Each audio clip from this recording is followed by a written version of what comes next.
Աստված հավատարիմ է։ Դեյվիդ Վիլկերսոն, օր նոյեմբերի 22։ Մանրամասն հրահանգներ եւ անմշուշ որոշումներ։ Աստծո ծրագիրն իր յուրաքանչյուր զավակի համար Սուրբ Հոգու տիրապետությանն ու կառավարմանը ենթարկվելն է։ Եթե հոգով ենք ապրում, հոգով վարվենք։ Գաղատացիս 5-րդ գլուխ 25-րդ խոսք։ Այլ կերպ ասած, եթե նա ձեր մեջ է ապրում, թույլ տվեք, որ նա առաջնորդի ձեզ։ Ես դեռ չեմ հասել լիակատար կատարելության այս փառահեղ ճանապարհորդության մեջ, բայց ամեն օր ավելի մեծ առաջընթաց եմ գրանցում։ Հավատում եմ, որ Գործք առաքելոց 16-րդ գլուխը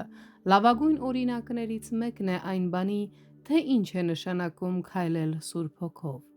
Պողոսին և Տիմոթեոսին արգելվելով Սուրբ Հոգուց, որ Ասիայում Աստծո խոսքը չքարոզեն, ջանում էին դեպի Բյութանիա գնալ, բայց Սուրբ Հոգին նրանց թույլ չտվեց։ Գործք 16-րդ գլուխ 6-7 խոսքեր։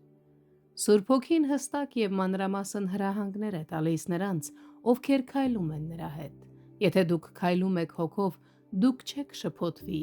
ձեր որոշումները մշուշոտ չեն լինի։ Վաղ քրիստոնյաները չէին թափառում շփոթության մեջ։ Դա պայմանավորված էր նրանով, որ նրանց առաջնորդում էր Հոգին յուրաքանչյուր որոշման, յուրաքանչյուր քայլի և յուրաքանչյուր գործողության մեջ։ Հոգին խոսում էր նրանց հետ և առաջնորդում նրանց արթնության յուրաքանչյուր ժամին։ Ոչ մի որոշում չէր կայացվում առանց նրա հետ խորհրդակցելու։ Եկեղեցու կարգախոսն ամբողջ նոր կտակարանում հետևյալն էր. ով որ ականջ ունի, թող լսի ինչ որ Հոգին է ասում։ Ես սկսեցի ծառայել Նյու Յորքում, քանի որ Սուրբ Հոգին ինձ շատ հստակ ասաց. գնա Նյու Յորք և այնտեղ եկեղեցի հիմնիր։